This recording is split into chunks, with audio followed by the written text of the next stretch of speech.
네, 반갑습니다. 오늘은 다니엘서를 하도록 하겠습니다.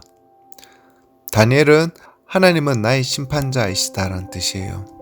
1장에서 5장까지는 신바빌론 시대에 있었던 역사적 사건을, 6장은 신바빌론의 멸망 후 메데 페르시아 제국의 역사적 사건을, 7장에서 8장은 신바빌론 시대에 받은 계시, 9장에서 12장은 메데 페르시아 시대에 받은 계시를 다루고 있어요. 그러니까 1장부에서 6장까지는 역사, 7장에서 12장까지는 계시죠. 다니엘서를 가지고 종말론 하다가는 실수를 해요. 종말에 관한 구절이 몇 개 있긴 해도 그것을 가지고 주님 오신 날을 점치고하면 안 돼요. 다니엘서의 내용을 읽기 전에 이 책이 뭘 우리에게 보여주고 바빌론 포로되어간 목적이 무엇인가 하는 것을 암으로써 무리하게 해석하지 않아야 해요. 성경을 무리하게 강히 해석해서 하나님의 말씀을 혼잡하게 하는 경우가 많았어요. 다니엘과 사드락과 메삭과 아벳누고는 백성들보다 앞서서 이미 가 있고 또 거기서 아주 인정을 받게 되고 왕을 모시고 왕의 참모 역을 하게 되면서 이스라엘 백성들이 와서 훈련받을 준비가 다 되어 있었죠. 이제 우리가 그들이 무엇을 배우게 되는가, 바빌론 포로되어 가서 어떤 것을 깨닫게 되는가 하는 것이 참 중요해요. 바빌론에 포로되어 간 것은 저주가 아니고 징계였어요. 언제나 그렇듯이 징계에는 반드시 목적이 있어요. 그것은 바로 교육이에요. 출애굽 때 신의 강야, 바람 강야, 신 강야를 거치면서 교육을 받았는데 그 가지고는 미흡하고 부족해서 보충 교육을 70년간 하게 되죠. 보충 교육을 안 가겠다고 하는 자는 다 죽여버리고 의인은 믿음으로 말미암아 산다는 그 하박국의 말대로 에르미야의 바벨론 왕이 오면 항복하는 길이 생명의 길이다. 내가 가진 생각은 내가 아는데 너희에게 소망을 주려는 것이다. 그러니까 아무 소리 하지 말고 잡혀가라. 이것이 에르미야의 일평생의 외침이었어요. 그때 그 말을 듣고 믿은 사람은 5,000명이 안 되었어요. 옛날에 출애굽 당시에 세일산 근방에서 40년간 했는데 학점이 제대로 안 나와서 바벨론에 재수하러 온 것이죠. 재수는 곱빼기라서 70년 동안 혹독하게 고생하면서 깨닫게 돼요. 출애굽 당시에 여호수아 갈렙 말고는 다 죽었어요. 죽어서 세대 교체를 해서 가나안 땅에 들어갔는데 사사기 시대에 왜 암흑 시대가 되었는지 기억할 거예요. 후계자를 세우지 않았고 그 땅 거민을 쫓아내지 않았고 교육을 하지 않았고 구원 역사의 목격자가 다 죽었고 힘이 분산되어서 주변 사람을 이기지 못해서 결국 동화되고 타협하게 된 것처럼 그리하여 우상숭배라든지 여러 자신들을 섬기는데 동화된 후에 아무래도 흔적이 벗겨지지 않아요. 지금까지 에르미야 애가까지 오는데 전능하신 하나님 손에서 그 조그마한 나라가 교육이 안 돼요. 하물며 지금처럼 전혀 겁없는 방자한 사람들을 교육한다는 것은 결코 쉽지 않아요. 그냥 성령이 임하시면 된다. 그러면 성령이 게을러서 이렇게 안 되고 있나요? 성령이 지금 나태해서 안 되나요?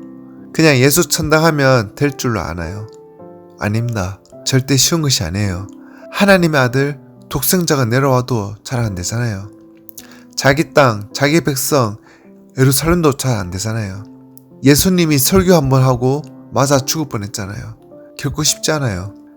전능하신 하나님이 최선을 다하시고 예수님께서 피투성이가 되고 성령께서 탄식하면서도 일해도 천군 선사가 다 동원되어도 인간이란 것이 인격으로 지원받아서 지멋대로 할 자유가 있기 때문에 절대로 쉽지 않다는 거예요. 하여튼 바벨론에 간 70년은 허송세월이 아니었어요. 뭘 배웠는가를 정리해보면 첫째, 우상은 아무것도 아니다. 세상의 모든 신도 아무것도 아니다. 야훼 하나님이 상천하지의 하나님이다. 이것을 배웠어요. 그게 지난 1000년을 배워도 못 배웠어요.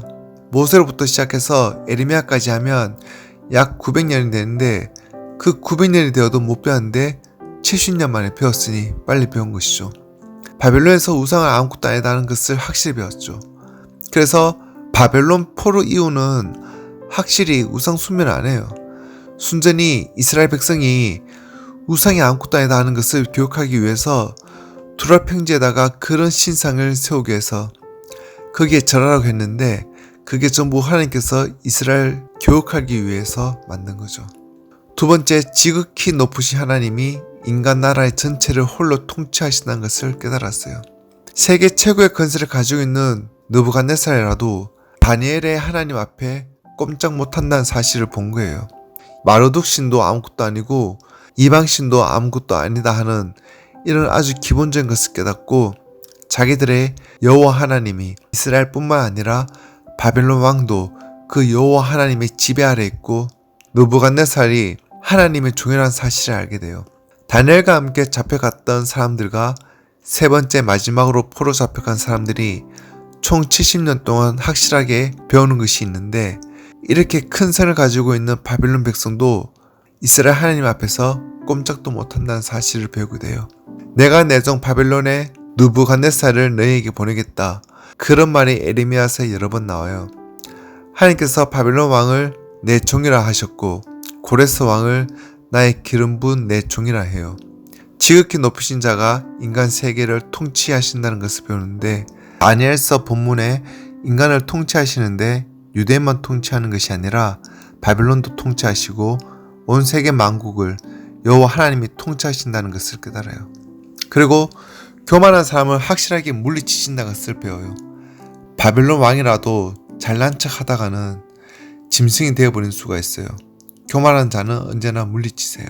반대로 하나님을 확실하게 의지하는 사람들은 극렬하게 타는 풀무불 가운데서도 사자굴에서도 반드시 지키시고 구원하시는 능력이 있는 분이에요.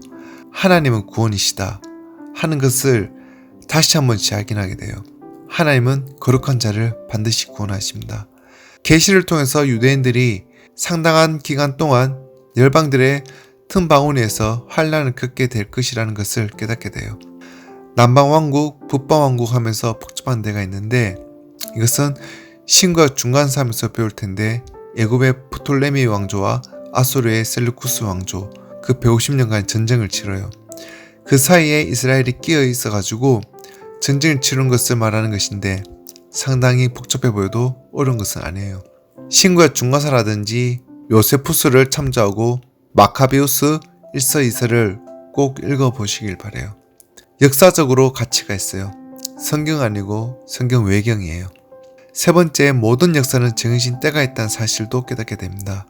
그리고 그들은 자신들의 죄와 조상들의 죄가 얼마나 하나님을 아프게 했는가에 대해 뼈에 사무치게 알게 돼요. 율법을 깨닫기 전에는 죄를 죄로 알지 못해요. 성경이 얼마나 소중한가를 알게 되고 문서 활동이 시작되었어요. 대부분의 사본들이 이 시기에 정립되고 정리되어지게 되죠.